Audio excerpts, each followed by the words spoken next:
Fryman needing a little bit of a jump start here. The Indians want to make sure he's right heading into the playoffs. And he does have a grand slam in his career, by the way, hit as a Tiger. We invite you to be here at Tiger Stadium Sunday for the next to last game at the corner, the 105 game against Kansas City. The first 10,000 fans receive an all-time Tigers team poster, compliments of Kmart. For tickets, call 248-25-TIGER. Will we see Kirk Gibson's face on that poster? All-time Tiger team being announced on Sunday. We'll see. We'll see. What could it be?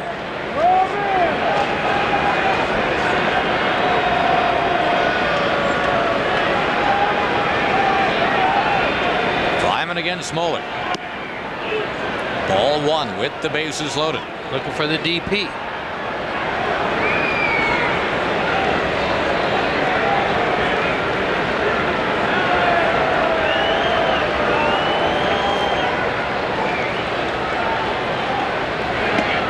Two balls and no strikes. Jim Thome. He is the runner at third. Harold Baines at second. Dave Justice behind him at first. Slowest guy on the field is the one in the middle, Harold Baines.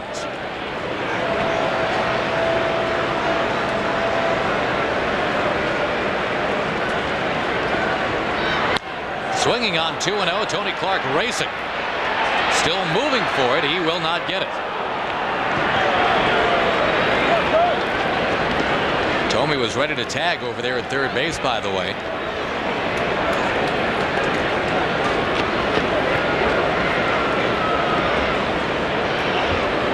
Tigers get Masao Kita up in the bullpen now. Remember, Nelson Cruz had gotten up a couple times back in the first and second inning.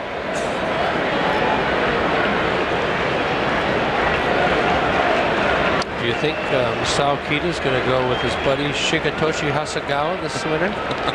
Could be. Ground ball slowly. Davy Cruz going to second with it.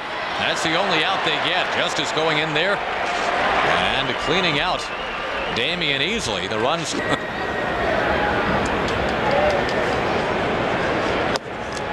Right, we're doing a scientific experiment. What if we rub this official last day ball out and throw it out there? There. Can't throw a baseball on the field. Well, we'll just act like when a foul ball comes up here, we'll throw it down there. Right here. Umpire will pick it up, take the scuff off it. Fryman out in front. Kita gets ahead of him 1-2.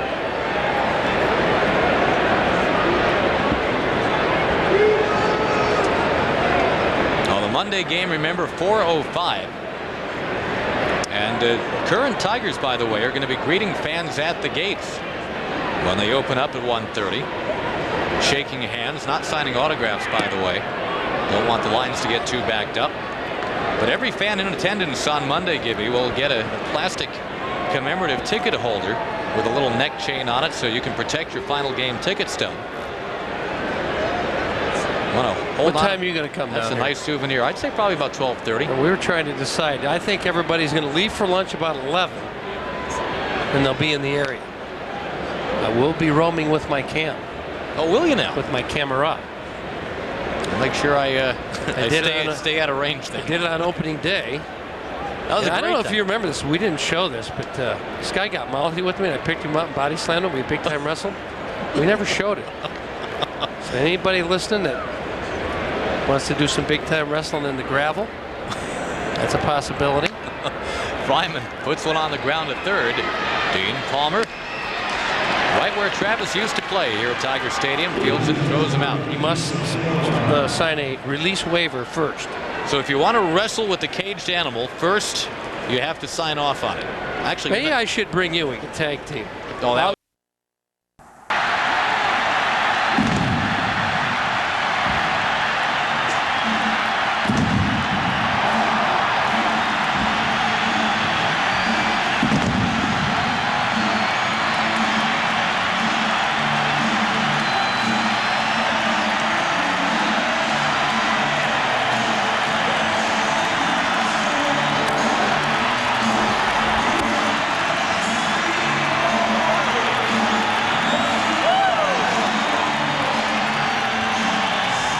another come-from-behind victory for these Indians.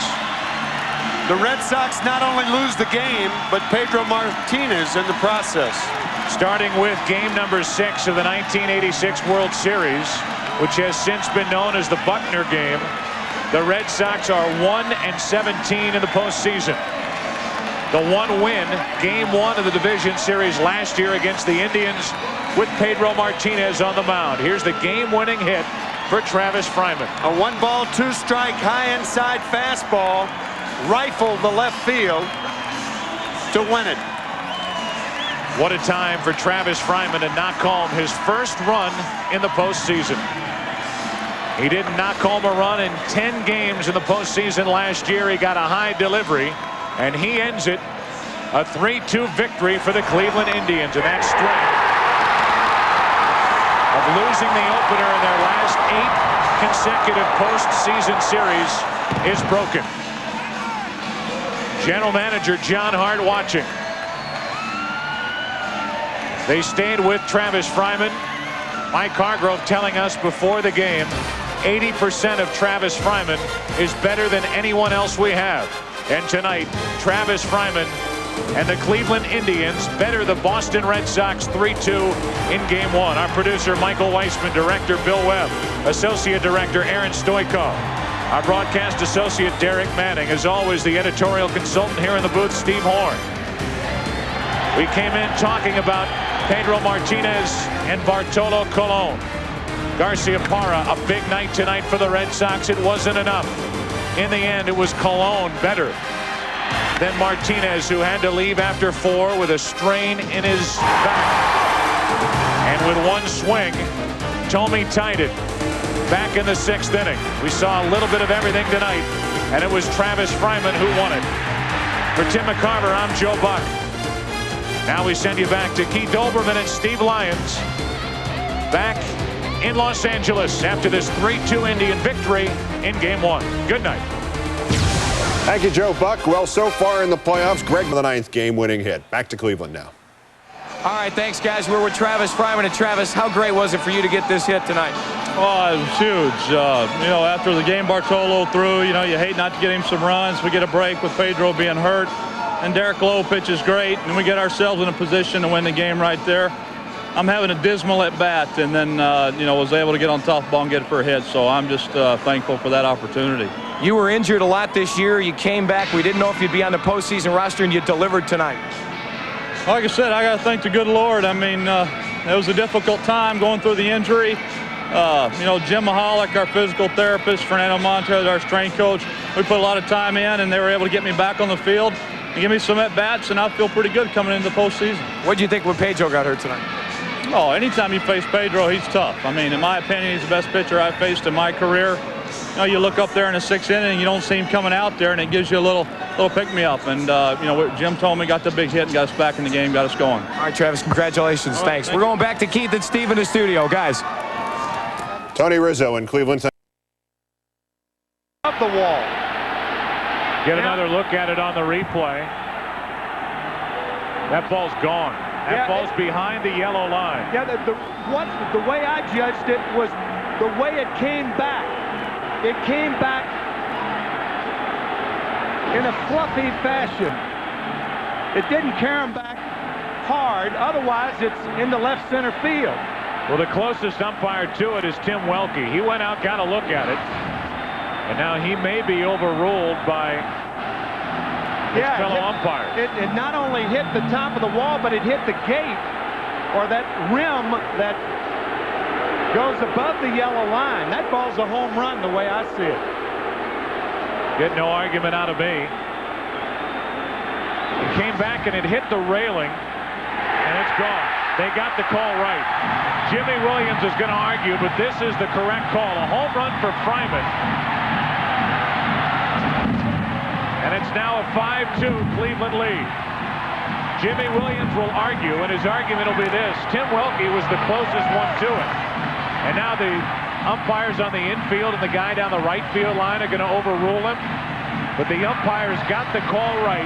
It went over the yellow line, hit up against that railing which separates the fans from the top of the wall. And the home run for Fryman is his first in the postseason. As you can see, the ball came up and hit that railing, those 3 bars right above the wall, and by the way it came down, that's a pretty good indication that the ball was out of the ballpark. Jim Joyce, the second base umpire, unusually probably had a better view, or at least as good a view, as the left field umpire, Tim Wilkie. So a single high off the wall by Cordero, and now a home run that just got over the wall and left off the bat of Fryman, and all of a sudden the Red Sox find themselves down by 3. As I mentioned, for Fryman, his first career postseason home run.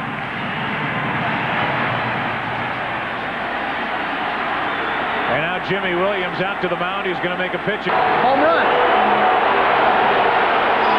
That's a home run. It hit on top of the bar, didn't it? I thought it hit the yellow line. Oh, I thought it hit the bar and went up in the air. I thought it hit the yellow line. It's kind of a cushiony bounce, I felt. I thought it hit the bar and went up in the air.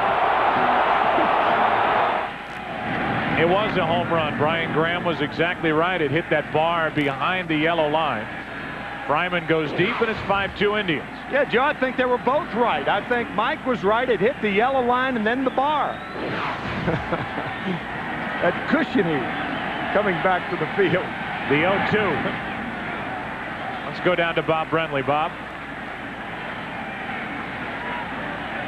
Well, you know, Joe, a similar exchange on the third base side. Jeff Newman, the third base coach for the Indians, consulting with John Shulock, the home plate umpire, on his way out to consult with Jim Joyce and Tim Welke. By the time Shulock got out there to the consultation, he ruled home run. All right, Bob. So who says these base coaches do nothing? Jeff Newman, who goes through the signs, I would say has a more valuable job than the first base coach, but first base coaches around Major League Baseball now screaming at their televisions. 1 out after Alomar struck out. And we go back to the top of the order. Lofton, who walked, stole a base, and scored a run in the first inning, digs in, and that's strike 1. Tim Welke, the left field umpire, that's why you have umpires down the lines in postseason play, usually closer to plays on the wall. Jim Joyce, because there was a runner on at first base, was inside the second base line.